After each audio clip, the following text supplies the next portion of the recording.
Alright, hey guys, welcome back to Confusing Bits. I'm Corey, and today we're going to talk about the Legend of Dritz. So we just finished a whole batch. This will be the last individual. This will be the last black shirt you see for a while, unless I wear black shirts again next time. But this is the last batch of the big queue that we just finished up. This, fittingly, is the last book in the Legends of Dritz series. We had. Let me go ahead and get them.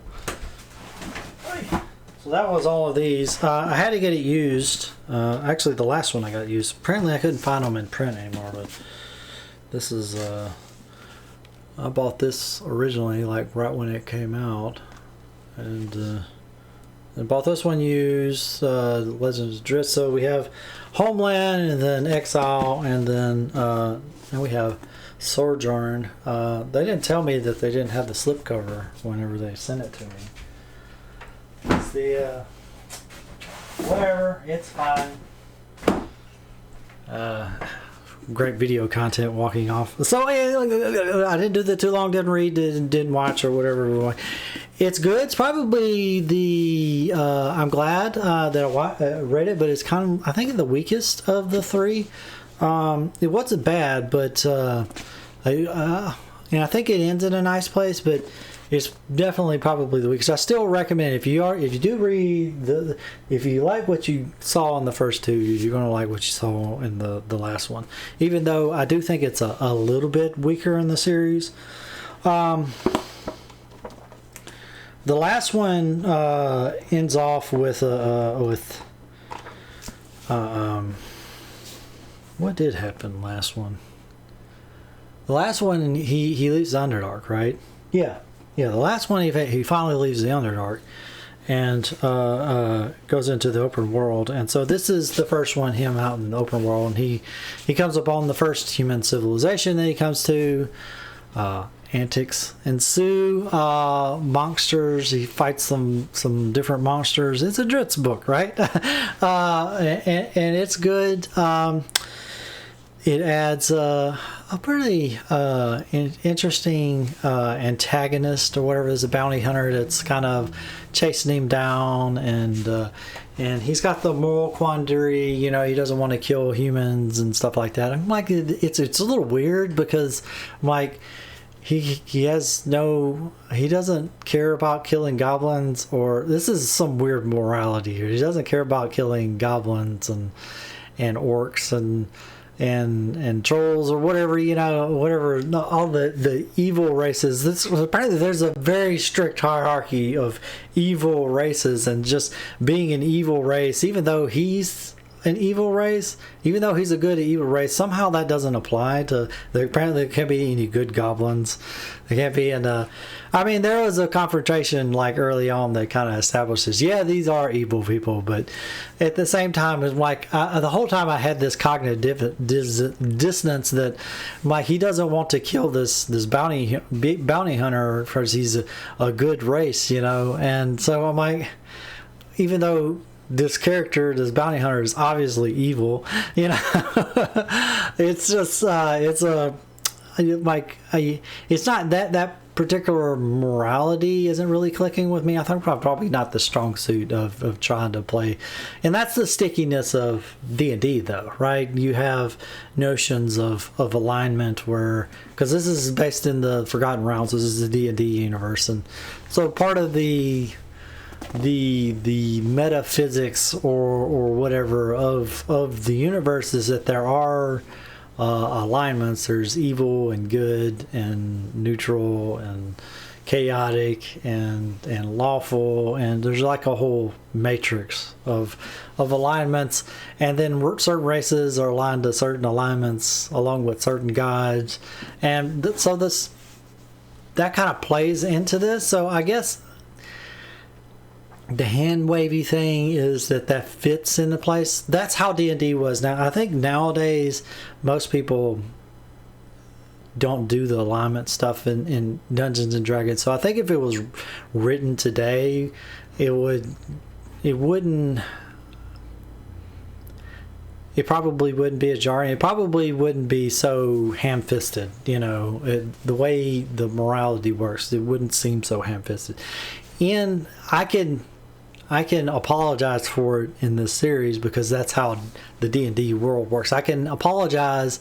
I can explain it away that that's just how alignments work in that universe or whatever. But it's not something that, if it was implemented today, I don't think it would be really great, because people play goblins nowadays. They play good goblins all the time in Dungeons and Dragons, and they play evil elves, and they play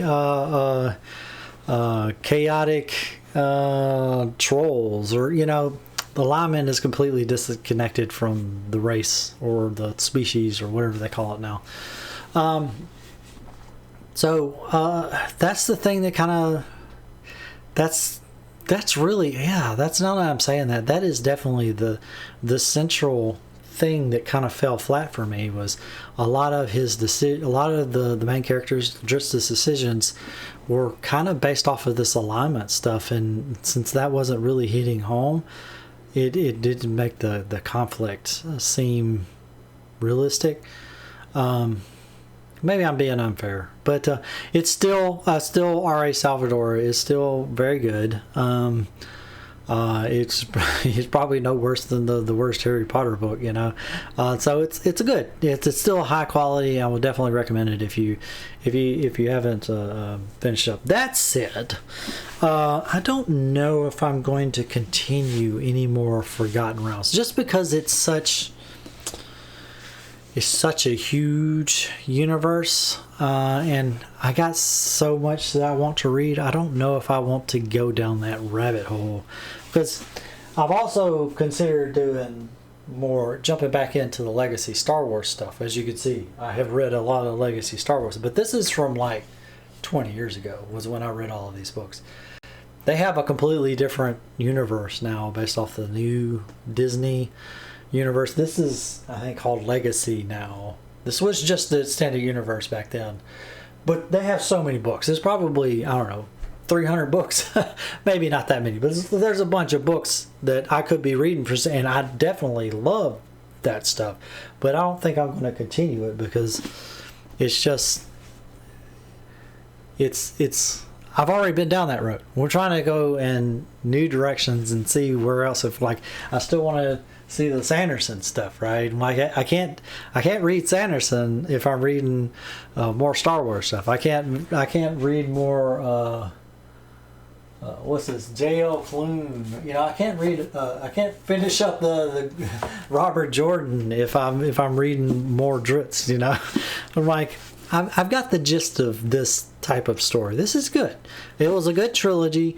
I highly recommend it if you want some just classic fantasy and kind of hack and slash, and not really so much philosophical or anything. It's not like Lord of the Rings, where things are very much world building, very much the history of the world, and very much the overarching themes of the world, like the good versus evil kind of stuff. This is very much like a character focused. It's the story of Dritz. It's a trilogy of the story. It's basically the origin story of Dritz. I think he had Dritz already created in another earlier series, and then when 5th edition D&D came out, they kind of kickstarted that Forgotten Realms reboot, because they basically remade the world or something like that, and they kicked it off with a whole bunch of series of books from a bunch of fantasy authors within Forgotten Realms, and one of those authors was R.A. Salvatore, and